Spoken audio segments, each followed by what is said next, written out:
Let me ask you a question. Is anybody wearing a costume? You don't have to raise your hands. I don't see anyone in the audience wearing a clown costume. That's probably a good thing. But there are costumes that make us blend in with rather than standing out of the crowd. Okay, so humans have worn costumes for thousands of years. Actors wear costumes for performances on stage and on the screen. People wear costumes in parades, sporting events, to celebrate their cultural and historic heritage, for religious ceremonies. And of course, children and adults love to wear costumes on Halloween.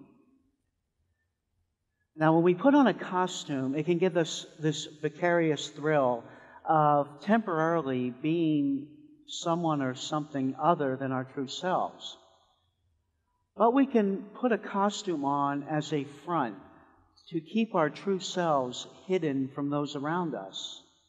And if we leave this costume on for too long, we can lose touch with who we really are. So that's the story of most of my life until I underwent gender transition 2 years ago. Next one. So going back as far as I can remember, I was told that I was a boy. Now, no one asked me. No one asked me what I felt inside. And when I was very young, I was more comfortable in the company of girls. You know, boys were aggressive and competitive, and that just was not my nature. I was more comfortable wearing girls' clothes. I would take my sister's or my mother's clothes and wear them. But I learned early on that for a boy to do that, it was shameful and people would make fun of you. So I learned the kind of behavior that was expected of me, what I was supposed to say and do and be. So for my childhood, I wore the costume of a boy. And as I matured and in adolescence, and I started reading articles about, as they were called back then, transsexual women, and I saw these pictures of beautiful women who were identified as having been born as boys, and I thought, is that what I am? And I graduated from college. I didn't know where I was going to go, who I was, what I was going to be. So I took the most logical step for a confused young transgender person. I joined the Navy. Yes. I came to Newport, Rhode Island. I went to officer candidate school. I was commissioned as an officer in the Navy. And for many people, a military uniform is an authentic expression of their ideas and values and aspirations. But for me, that uniform was a costume, an ill-fitting costume at that. I mean, my hat's crooked. And I served on a ship with several hundred men, the most hyper-masculine environment you can imagine. And so I was absolutely miserable. So after 4 years of hell, I got out of the Navy, and a few years later, I met a wonderful woman, and it works now. Fell in love and got married, and we had one daughter and then another daughter. And, I had this wonderful family, a big house, a really nice lifestyle. It was perfect. It was everybody's dream. So I should have been happy, right? But I was miserable. And at one point, I fell into the abyss. I sank into this deep depression, and I became suicidal. When I was finally so morose that I was intolerable to be around, my wife made me get help. I went to a psychiatrist. She wasn't a very good therapist, and the talk didn't really do anything for me, but she did prescribe antidepressants. And that probably saved my life. but I was on antidepressants for a few years. I was in a fog much of the time. Then a few years later, my life took a dramatic turn. I, early on, was on the internet. I've always been a geek. So originally, I got on these Usenet groups and found out about, people with gender identity issues. And then in the early days of the web, long before Facebook and Instagram and Twitter, there were the precursor social media sites like GeoCities and Firefly, where you could establish an online presence and connect in a community with other people like yourself. Although I wasn't really sure what like myself meant back then, and most of the people I was connecting with identified as cross-dressers, men, but who like to wear women's clothing. And as I got more and more involved in this, I connected with someone who invited me to come out to Denver for a weekend, and she took me clothes shopping, and we went to this salon that specialized in doing male to female transformations. And we spent this weekend, shopping and clubbing and makeovers, and it was wonderful. And a week later, I could not keep this to myself. I came out to my wife, told her that I didn't go on a business trip, where I told her where I really was, and she was, of course, not very happy. But after we talked about this, she agreed to tolerate it as long as I kept this away from the children and our friends and neighbors didn't know about it. So I got really obsessed with this, and I joined a support group, and every time I would travel for work, I would take clothes with me and go out dressed up, and went to all these gender events. And a gender event is like a Kiwanis convention, except everyone is transgendered. And so this is a photo of me at one of those. I'm the person in the middle there, in the blonde wig and the leather miniskirt. I don't wear leather miniskirts anymore. Although if I still had legs like that, I might. And about a year into this, I had this epiphany. I was around all these cross-dressers. They were wonderful people, but I really wasn't like them. For me, it was not about getting dressed up. I didn't get any kind of, I wasn't turned on by wearing a dress any more than any other woman. For me, it was taking off the costume. When I took off that male costume that I was wearing, I experienced, a feeling of authenticity.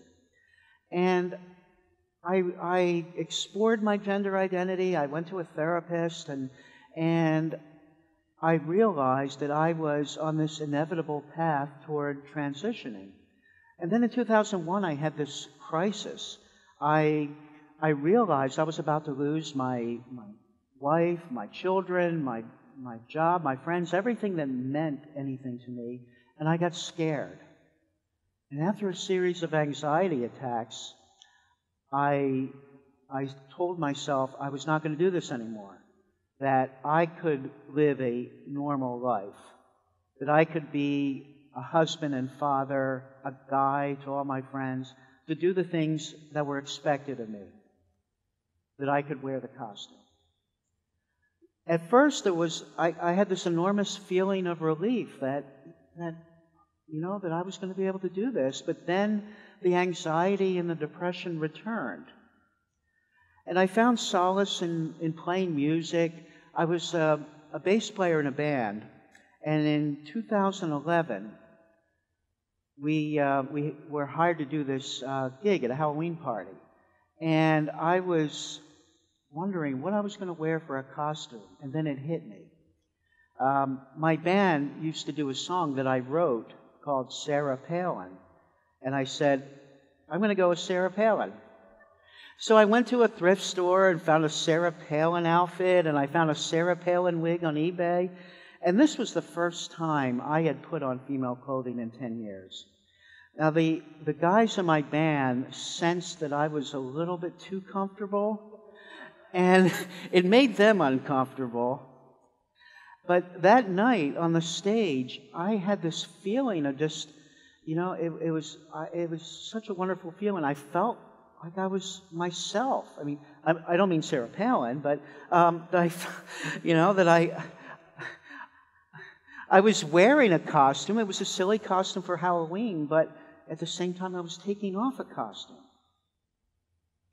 So I started dressing up again. I was only doing it occasionally, but this was the first time I had, done this in 10 years, and the dam had broken. The decade-long period of repression that I lived through was coming to an end. So 2 years after that, my friend and I were going to this Halloween again, at Brown University, and we were thinking about what kind of costume we were going to wear. So a few weeks before Halloween, we go to one of those pop-up Halloween stores, and I pick up this wig, and this really cool long black wig with green and purple sparkly strands in it. And I said to my friend, I'm going to get this wig. And she said, so what are you going to be? And I said, well, I'll be a witch. So we had a mutual friend coming up from New York, and she told our friend about our plans and told her that I was going to be a witch. So our friend said, oh, well, I'll get up there early so I can help him with his makeup. So by the time she got to our house, she comes in the bathroom and finds me with my makeup already perfectly applied. And she looked at me kind of suspiciously. So the next morning, we're at the breakfast table, and my two girlfriends, they're not going to let me off the hook. And they insisted on knowing where I learned to put on makeup. So I told them my life story as I've been telling it to you. And as these words were coming out of me, and tears were flowing down my face, and I said to them, I have been living a lie my entire life. I cannot go on one more day doing this. That was November 1st, 2013, the day I began my transition. So I began a year-long process of taking all the steps to transition medically and socially, professionally, legally. And 1 year later, this picture was taken October 31st, 2014. This is the last day that I went to work as my old self. Now, it just happened to be Halloween. I did not choose that day. It's just... I work for the government, and my transition had to be very carefully orchestrated around changing, email addresses and all this kind of stuff, and it all was orchestrated around the day of my legal name change. So it just happened to be Halloween, but it was very appropriate because here I am going to work wearing a mask, a costume. I went to work dressed as a guy on Casual Friday, but it was not me. When I returned to work, I finally came as my real self.